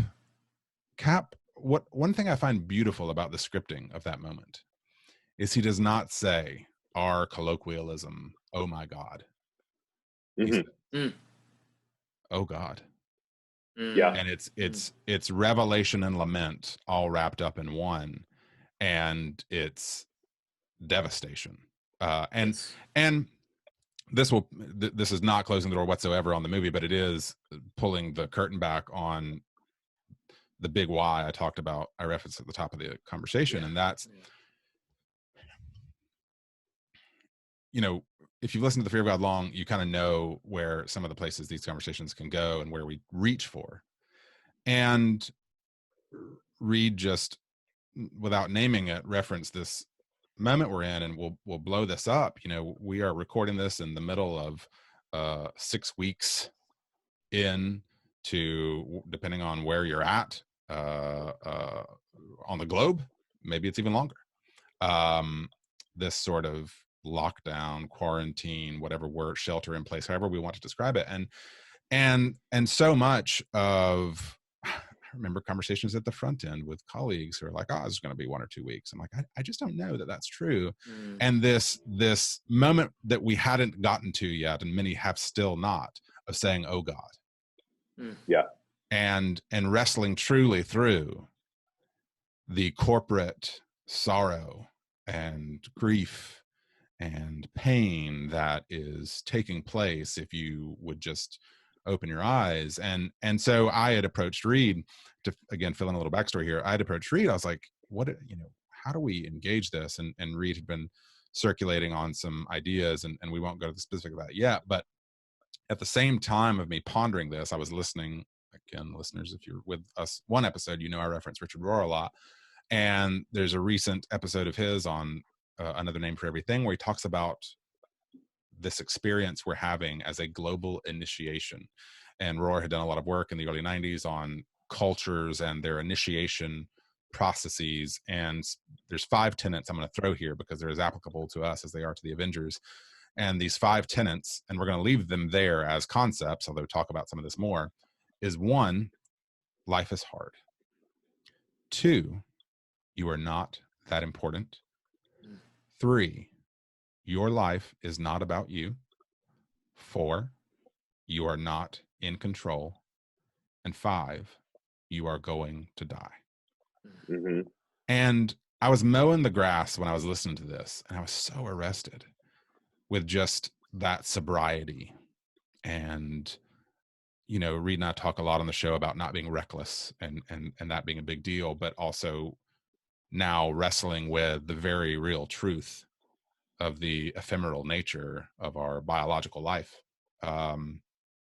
And so I still remember, Reed, like I pitched to you, I was like, dude, what if we use Infinity War as the launch pad for some conversation long term about grief and sorrow and pain and loss? And I'm reminded of our Pet Cemetery conversation, where we talked about not rushing to triumph. I think it was that Yes.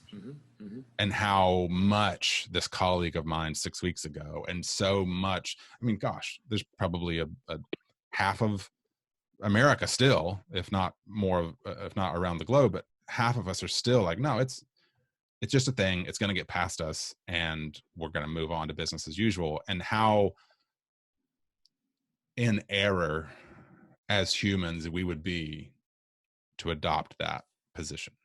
So that's where all this has come from. And I've talked a lot, but I wanted to put that final puzzle piece in place for whatever may remain of conversation. But that is kind of where we're heading in the next weeks.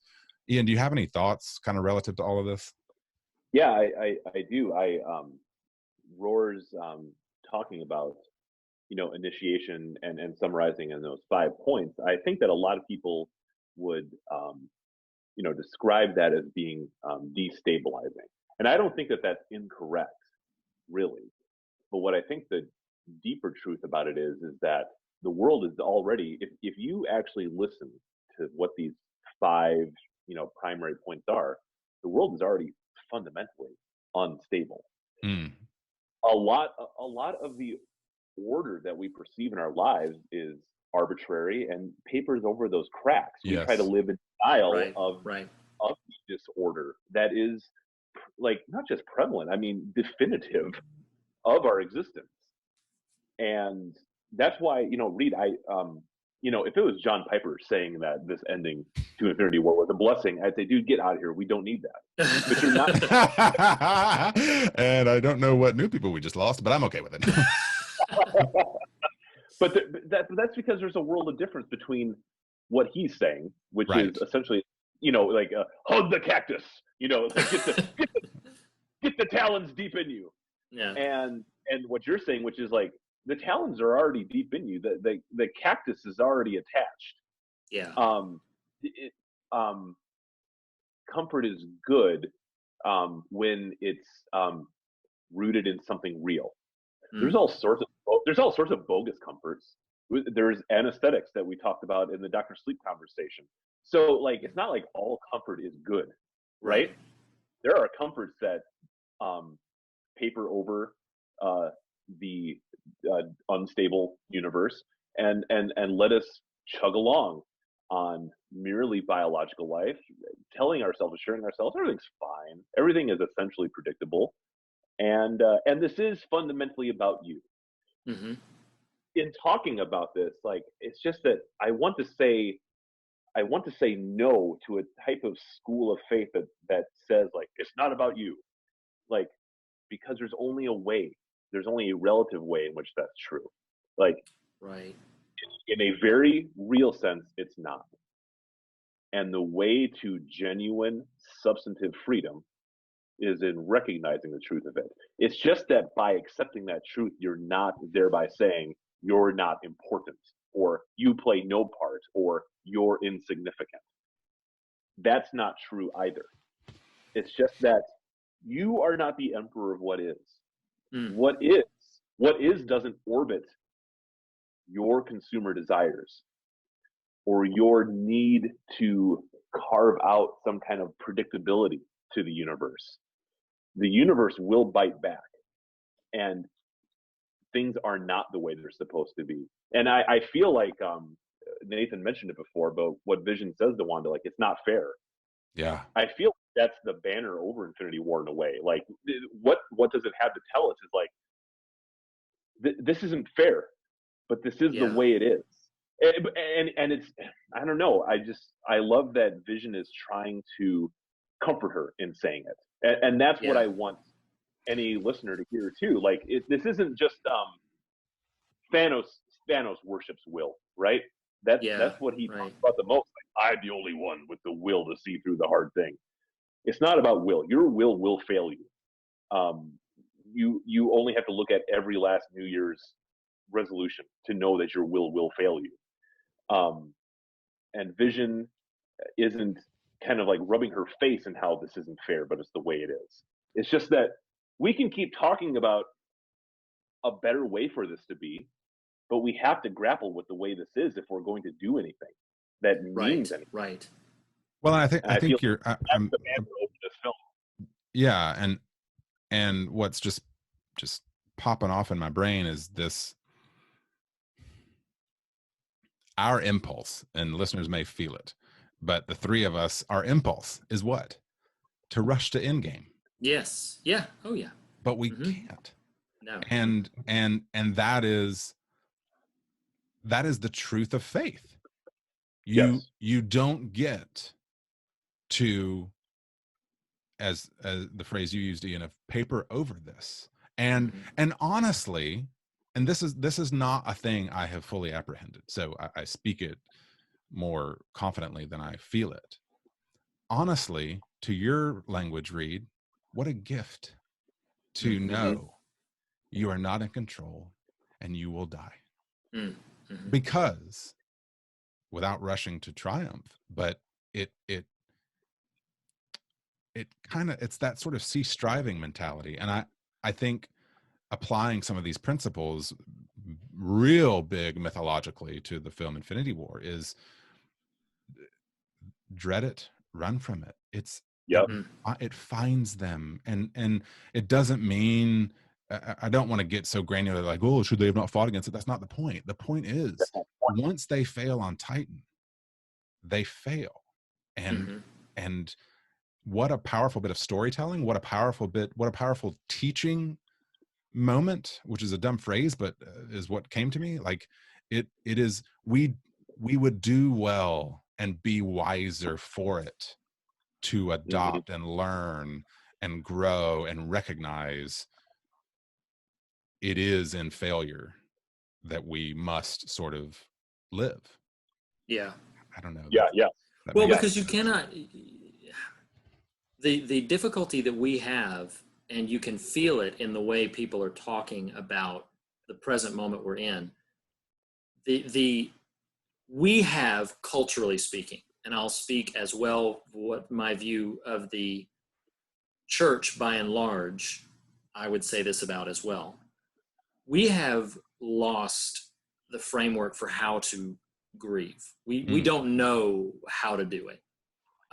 So we just don't. Sorry. So well, that's the thing. So I think you're being kind of a little jokey there, but we don't. It wasn't. Yeah. No. Yeah. What we do instead is, again, just try to placate it and try to, in the language that keeps coming up, try to paper over it and try to just say like, well, yeah, but in all things, what it reminds me of, and I think I may have brought this up in different contexts on this show before, but it reminds me of one of my favorite passages in Scripture is John chapter 11, when Lazarus has died.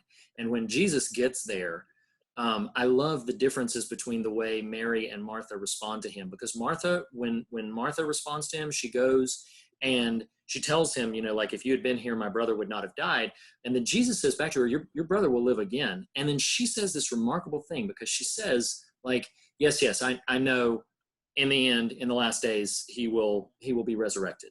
So it's this, in the context of this conversation, it's this very sort of passive, like, push off the feelings of right now. And it's this very sort of momentary of like, yeah. I know everything's going to be okay. Better farther on, and everything's going to be okay. One of my difficulties that I've struggled with in the context of the current moment we're in is trying to actively, what has come to light about myself is that I really don't fear ultimate ends. What I fear is, I've said it this way before, I'm not worried everything's eventually going to be okay. I know it probably will be. I'm worried about how long it's going to take and how much it's going to hurt. And my fear of that has surprised me at how crippled I am by just simply not knowing how long this is going to take or how much it's going to hurt. And those are the things, those are the uncertainties, and those are the places that I feel like we've lost as people of faith. We've lost the language to really navigate that space of, well, this is indefinite. You don't know the ending of it. You don't know sort of the timetable on it. I mean, yeah, sure. If somebody could come down and they could say like, hey, so this is going to affect you in these negative ways, and it's going to last for 4 months, and then you're going to be over and done with it. I mean, like, how easy is that? Okay, fine, great. Well, then it's going to be just this amount of time. But the things come to our life that we just don't know. We don't know exactly how long it's going to take or how much it's going to hurt. And so that's the part where I feel like we owe ourselves the opportunity to sit as the disciples did when Jesus died. Because despite the fact that he had told them X amount of times, like, I'm going to die and then I'm going to rise again. But now he's dead. Now he's gone. And so it again, we're mirroring all of these thoughts into the language of Infinity War, but then you get Doctor Strange sitting there saying, this was the only way. Like, this was it. And we knew when we saw Infinity War, we knew he had already told Tony, if it comes down to saving you or the time stone, I'm not giving up the time stone. I won't hesitate. So when he pauses and stops Thanos from taking out Tony, we know something's up. We don't know what. We know something's up. And we ourselves in our own life, I love so much Richard Rohr's guidelines there, but we know so much in our own life, if we were to stop for a minute, how much time we spend in denial of difficult realities. How long we spend simply trying to placate them and to push them aside and to not sit in them and to not just pause for a minute. Because I can sit here in this conversation and say, I know ultimately all will be made right. I believe that to the depths of my spirit, but I do not know what dust will pile up from what I previously loved before we get there. Yeah. And that's the part that hurts. And that's the part that for me, it's not just about, oh, okay, great, I know another movie's coming. This was a moment for me to sit and to say, they're gone. Right now, they're gone. And what does that mean to me for my own context in looking around at loss and in looking around at potential grief? And as Thanos said over Thor early on, like, to be so convinced that you're right and to lose anyway.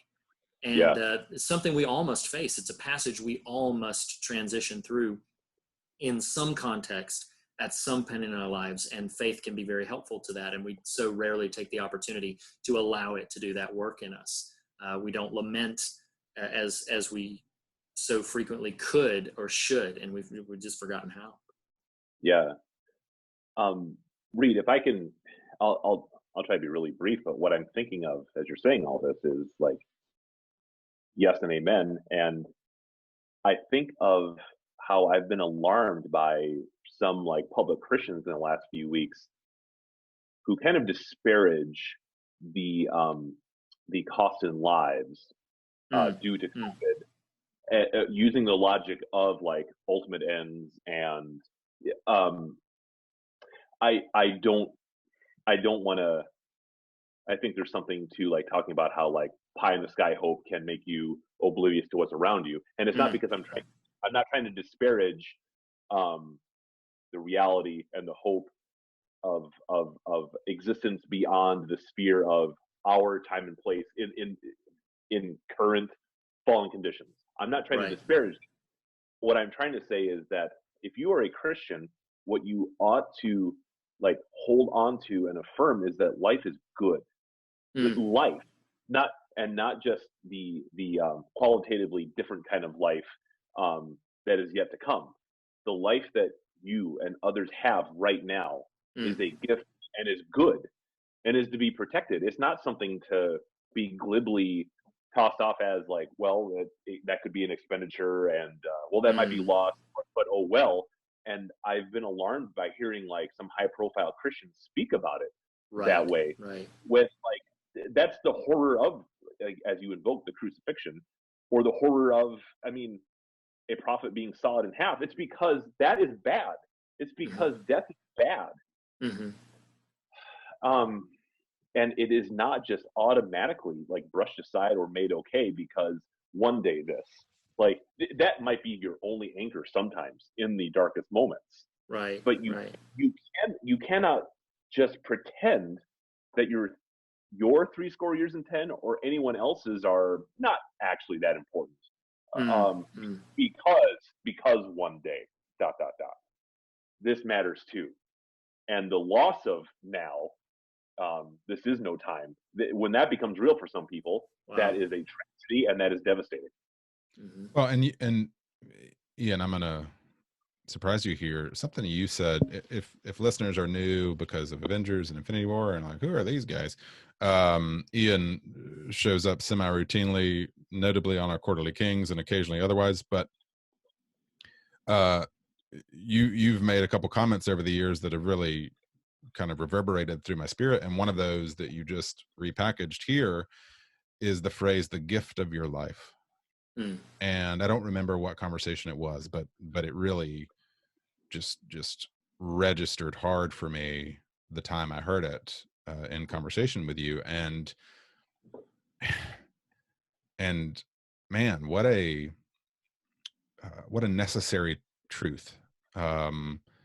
This is not a thing to be considered lightly, to be taken for granted, and thus neither are others, right? Yeah, we don't trade lives. We don't. Oh man! Wow. We don't trade lives, and Yes. and yet so many of us are kind of willing to. And I think that is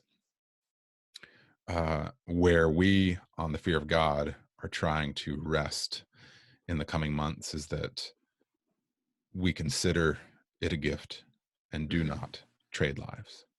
And as best we are able to, we celebrate that, even in its failing and frailties, even in its ultimate loss, that we don't neglect the moment in favor of as the phrase has been used, pie in the sky, far-flung future. Right. The moment is here and the moment is now, and your life is a gift, and we celebrate and honor that and kind of revel in that and want to really dwell there. And you know, if I can pivot to you, Reed, here, I did, in the spirit of kind of a wrap up here, you know, this is the fear of God's take on Infinity War, y'all. This is how it rolls. Like, we don't rush to Endgame. We live here, and Reed, if you'll kind of wade into the shallows just a tiny bit to kind of outline a little of what's to come, and then we can kind of head towards home. Absolutely. So this is Infinity War is sort of the prelude to the next sort of run of series that we're going to be doing. And obviously this show began as a sort of a cursory examination of the horror genre and faith, and has evolved into what we say every episode, and that is examining what scares us in order to find what saves us. And so that does not necessarily restrict itself exclusively to the horror genre. And so what we're doing over the course of the next several weeks, with some breaks in between, is we're going to be examining a TV show. It's an HBO funded and produced TV show called The Leftovers. You've heard Nathan and I reference this several times previously, and our affection for the show. It is a show about, and it's all 3 seasons are available. If you have HBO, it's available there or to purchase elsewhere. But it's a show that presumes in its premise that a rapture of sorts has taken place, that a fraction of the population is inexplicably gone. And the leftovers, as the title would imply, sort of lingers with the people who are left and how they navigate that and how they cope with that. And we felt that it would be an appropriate moment to sort of examine that conversation. And that's why right now, as Nathan said a couple of times now, we do not rush to Endgame. We are going to sit in this Infinity War pause, as you will, in the pause of this snap. And we're going to spend some weeks looking at each season of The Leftovers and examining some films in the same context. Now, there are going to be 3 phases of this because there are 3 seasons of Leftovers. I'll only mention in a superficial way what phase 2 and 3 are going to look like. We'll substantiate them more as they come. But this next phase that we're entering into, we'll be examining season 1 of The Leftovers. And it's also going to take an opportunity to examine what I will just simply say are ghost stories, because so many times ghost stories provide us with this opportunity to reflect on what is gone, but not totally gone. There's this remnant, and the word remnant is a vital word to season 1 of The Leftovers, which you'll see if you haven't seen it already, or know if you have. That remnant that's left over, that residue, if you will, is what we're going to spend some time meditating on and discussing. We're obviously, as we have in this conversation, we're going to have a lot of fun, but we are also going to allow ourselves a moment to truly sit in that pocket and reflect on that degree of loss. So we're going to be examining this next phase is going to be #remnant. It's going to be looking at 4 films, and as we've done with #TV guideposts before, we'll be looking at a couple of episodes of The Leftovers each episode. So if you're wanting to prepare and follow along with this series, you need to check out 4 films. You need to check out A Ghost Story, which is the Casey Affleck starring David Lowery film from not that long ago, just a couple years ago. A Ghost Story. The 1980 film starring George C. Scott called The Changeling. Also, one of the rare, I actually don't have the director's name in front of me, but one of the rare, if not the only, Persian horror film. It's called Under the Shadow. We'll be looking at that. And then also the 1999 film starring Kevin Bacon called Stir of Echoes. We're going to be looking at those 4 films and season 1 of The Leftovers.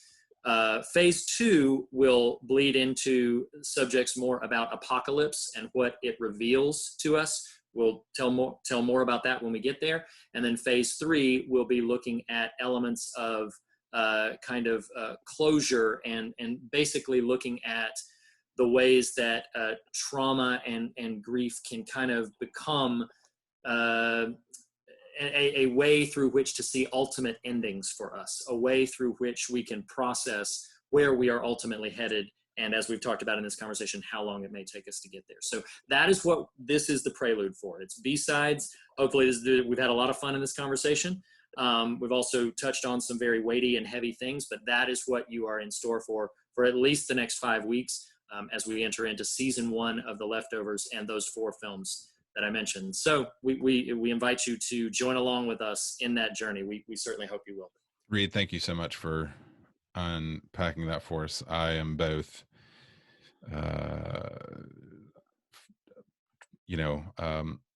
hesitant and excited to wade into those waters, especially in the context of the greater world we're inhabiting right now. And I would be remiss not to say, Ian, thank you for being here, Thanks brother. so much, Ian, and helping us with joy unpack our love for the Avengers, and with heaviness of heart examining our residing in the ashes for a bit. Yes.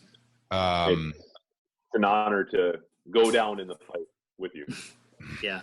It's been good to have you. Ibambe. Listeners, that is it for the Infinity War. We are not going to rank this as we typically would. We are going to awkwardly sign off here. Yes. Reed, thank you for your time. Ian, thank you for your time. Listeners, we love you. 3,000, and that's about as much as we'll touch that right now. But we will see you next week. Yes. We unpack the film. What was it, Reed? Do we know what part 1 is? Next week, we're going to start with David Lowery's film, A Ghost Story. A Ghost Story, and episodes 1 and 2 of Leftovers. Of The Leftovers, season absolutely. 1. That is very exciting. We will see you next week, everyone. Bye, everybody. Bye-bye.